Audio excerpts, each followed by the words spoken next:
이 밤에도 하나님께 기도함으로 경건의 시간을 갖겠습니다. 모든 권능과 섭리와 약속에 충족하신 하나님, 이 밤에도 우리로 경건의 시간을 가질 수 있도록 이 시간까지 보호하여 주시고, 또한 하나님을 생각할 수 있게 생명을 하루 더 연장하여 주시니 참 감사합니다. 하나님이 아니시면 이 세상에서 단 하루도 살아갈 수 없는 존재입니다. 우리의 마음이 여러 가지로 혼란하고 어지럽지만 하나님의 말씀으로 나아가기 원하오니 믿음을 더하여 주시고, 세상 정부와 잘못된 가치관과 마귀의 미혹 앞에서 흔들림 없이 견고한 신앙으로 살아갈 수 있게 인도하여 주시옵소서. 이 시간 함께하는 주의 백성들을 하나님의 날개 아래 품으시고 진리의 성령께서 조명하여 주심으로 깨닫지 못하는 것도 깨닫게 하여 주실 것을 믿습니다. 영광 중에 다시 오실 우리 주 예수 그리스도 이름으로 기도합니다. 아멘. 찬송가 541장 꽃이 피는 봄날에만, 찬송가 541장 꽃이 피는 봄날에만, 오늘은 3절을 보도록 하겠습니다. 541장 3절입니다. 세상 권력 등에 업고 믿는 자를 핍박하는 어리석은 사람들아, 회개하고 돌아오라. 우상의 힘을 막아며 인간의 힘을 막아나 하나님의 심판날에 견디지를 못하리라. 세상 권력 등에 업고 믿는 자를 핍박하는 어리석은 사람들아, 회개하고 돌아오라.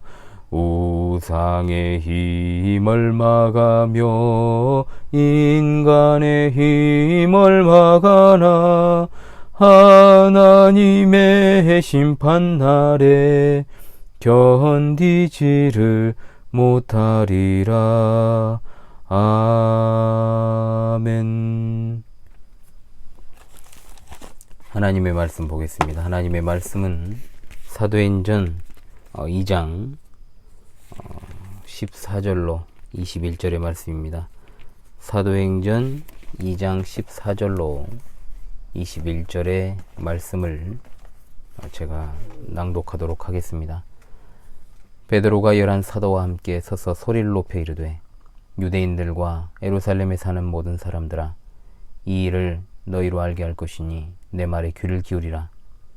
때가 제3시니 너희 생각과 같이 이 사람들이 취한 것이 아니라, 이는 곧 선지자 요엘을 통하여 말씀하신 것이니, 일러스되 하나님이 말씀하시기를 말세에 내가 내 영을 모든 육체에 부어주리니 너희의 자녀들은 애언할 것이요 너희의 젊은이들은 환상을 보고 너희의 늙은이들은 꿈을 꾸리라. 그때에 내가 내 영을 내 남종과 여종들에게 부어주리니 그들이 애언할 것이요 또 내가 위로 하늘에서는 기사를, 아래로 땅에서는 징조를 베풀리니 곧 피와 불과 연기로다. 주의 크고 영화로운 날이 이르기 전에 해가 변하여 어두워지고 달이 변하여 피가 되리라. 누구든지 주의 이름을 부르는 자는 구원을 받으리라 하였느니라. 아멘.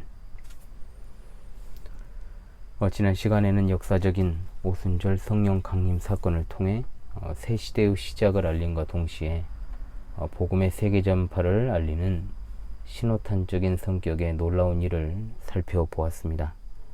오순절 절기를 지키기 위해 각지에서 모여든 유대인들이 제자들이 방언으로 하나님의 큰 일을 말함을 듣고 당황해하고 놀라워했는데, 그 가운데는 제자들이 새 술에 취했다라고 조롱하는 자들도 있었다라고 했습니다. 13절의 내용이었죠.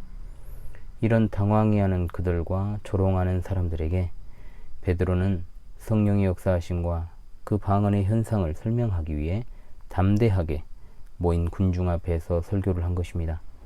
이런 기이한 현상을 보고 있는 그들에게 이런 현상에 대한 설명이 필요했기 때문에 당연히 베드로의 설교는 이 모든 일이 구약 예언의 성취라는 관점에서 진행이 됩니다. 특히 베드로의 설교는 예수 그리스도께서 그 중심인데, 그 이유는 예수님이 메시아이시고 또한 성령 강림은 말세, 즉 메시아 시대를 알리는 징조이며, 메시아이신 예수님을 믿으면 구원을 얻는데, 이것은 구약에 이미 약속된 사실이라는 것을 알리는 것에 있었습니다. 즉 베드로의 설교는 예수님의 메시아 되심이 핵심이었고, 이 사람들에게 강조하는 것은 그들이 바로 예수님을 죽였고 또한 예수님의 메시아 되심을 믿지 않았기 때문입니다. 성령 충만함을 받은 베드로의 설교는 3,000명이 일시에 회개하는 결과를 낳게 되는데, 이것이 바로 성령 강림 이후 최초의 회개 운동입니다. 이를 통해 성령의 능력이 나타났고 또한 성령을 선물로 받는다고 라는 것이, 이 약속이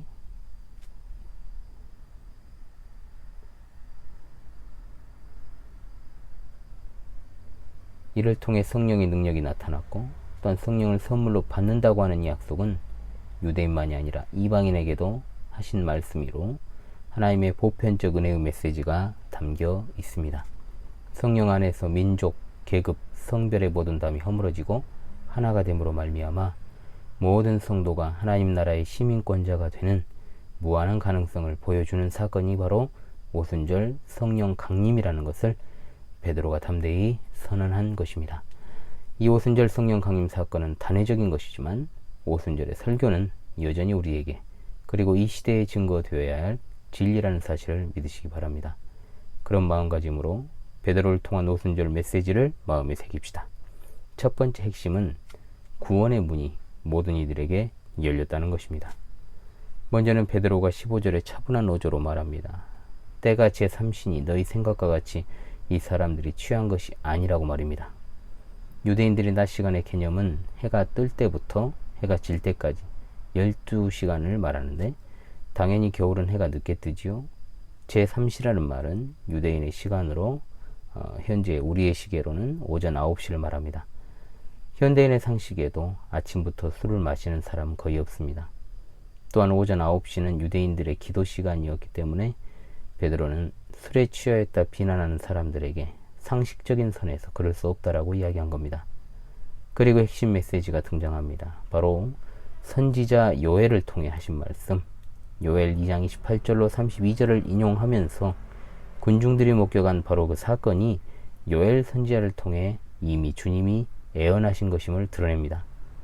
17절에 말세가 나옵니다. 오해하면 안 되는 것은 말세의 개념은 세상의 끝이 아닌 예수님의 초림과 재림 사이의 모든 날을 말세라고 지칭하고 그 끝을 말세지말이라고 부르며 우리는 그러한 시대에 놓여 있습니다. 즉 세상의 끝이 온다는 징조로 예수님이 땅에 오셨고 성령께서 강림하셨기 때문에 그 날이 말세, 즉 마지막 시대입니다. 그러므로 1세기의 유대인들한테도 그 당시는 말세고 우리에게도 말세이며 또 그 끝자락에 와 있다라고 볼 수 있는 것이죠. 구약에서는 왕이나 제사장, 선지자와 같은 자들에게 하나님의 신, 즉 성령이 임하셔서 일하게 하신 일이 있습니다만, 새로운 시대는 모든 부류의 사람들, 즉 유대인이나 이방인이나 부자나 가난한 자나 남자나 여자나 어린아이나 상관없이 해당된다는 말입니다. 여기에 예언하다는 말도 잘 이해를 해야 됩니다. 예언은 성경에서 미래에 대한 일을 맞추는 것으로 사용되기보다는 이미 사도들이 방언할 때 외친 하나님의 큰 일, 즉 하나님의 뜻을 선언하는 일을 말합니다. 이 시대의 예언은 합법적인 목사가 강단에서 증거하는 복음의 강설이 될 것입니다. 무지한 자들이 예언한다고 하는 말을 한자어 표면적인 의미 그대로 해석해서 점이나 쳐주는 것이 아닙니다. 구약에서는 환상이나 꿈이나 제비뽑기나 이런 방식도 하나님의 계시를 알리는 일시적인 수단이 되기도 했지만, 이제 그 모든 것들은 성령의 사역으로 종결된다는 것을 알려주시는 것입니다. 오순절의 성령 강림은 분명 구원의 문이 신분과 성별과 국적을 불문하고 열렸다는 것, 즉 메시아 시대가 도래했다, 말세가 시작되었다라는 것을 알리기 위함입니다. 19절에서 20절은 언뜻 이해하기 어려운 내용이 나오는데, 하늘에서 기사가 땅에서는 징조를 베풀리니 곧 피와 불과 연기로다.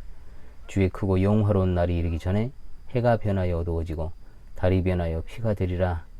이 부분은 베드로가 설교하던 성령 강림 사건만을 이야기하는 게 아니고 예수님의 재림이 임박한 말세 지말의 미래 사건을 가리키는 말입니다. 즉 예수님이 십자가에서 못 박히실 때 이런 자연계의 징조가 나타나기도 했습니다만 이것은 말세의 큰 환란 때 일어날 일들을 가리키고 있습니다. 그날은 심판의 날인과 동시에 성도들의 구원이 완성되는 날입니다. 그날을 우리는 소망 중에 기다립니다. 그리고 누구든지 주의 이름을 부르는 자는 구원을 받으리라. 이 말로 확실하게 새 시대의 도래를 알리고 있습니다. 누구든지 주의 이름을 부르는 자는 구원을 받으리라. 복음은 구원이 민족과 신분의 구별 없이 모두에게 주어질 수 있으며 이것을 이제 복음의 무차별적 전파라 그러죠. 누구든지 구원받기 위해 나오도록 초청하는 것인데 주의 이름을 부른다라는 것은 단순하게 기도하는 것을 의미하는 것이 아니라 믿는 것을 의미하고 있습니다. 마지막 시대에도 우리가 구원받는 길은 오로지 믿음으로 주님께 간절히 부르짖는 것 뿐이라는 것을 잊지 맙시다. 기도합니다. 오늘 하루도 우리와 변함없이 함께해 주신 하나님, 오순절의 목적과 그리고 그것의 성취로서의 오늘날 우리의 삶이 있는 줄로 압니다. 이 시대 참된 복음이 여러모로 위협받습니다. 주님의 크고 영화로운 날이 이르기 전 그 심판 사역이 주의 이름을 부르는 우리에게는 무관한 일이오나 우리가 이 마지막 시대에 참된 복음을 널리 전하여 가짜 복음으로 말미암아 죽어가는 생명들을 구원으로 인도하는 복음의 통로가 되게 하여 주옵소서. 이 밤에도 여전히 우리로 평안히 눕고 자며 안전히 거하게 하신 하나님, 이 각박한 시대 속에서도 주의 백성은 오직 주께만 모든 것을 의탁합니다. 험악한 시절에도 날마다 기쁨으로 하루를 시작하고 하루를 마무리하게 하여 주옵소서. 어린 자녀들로부터 노년에 이르기까지 주의 백성들을 이 밤에도 지키시고 인도하여 주시기를 간절히 원하옵고 우리 주 예수 그리스도 이름으로 감사하며 기도하옵나이다. 아멘.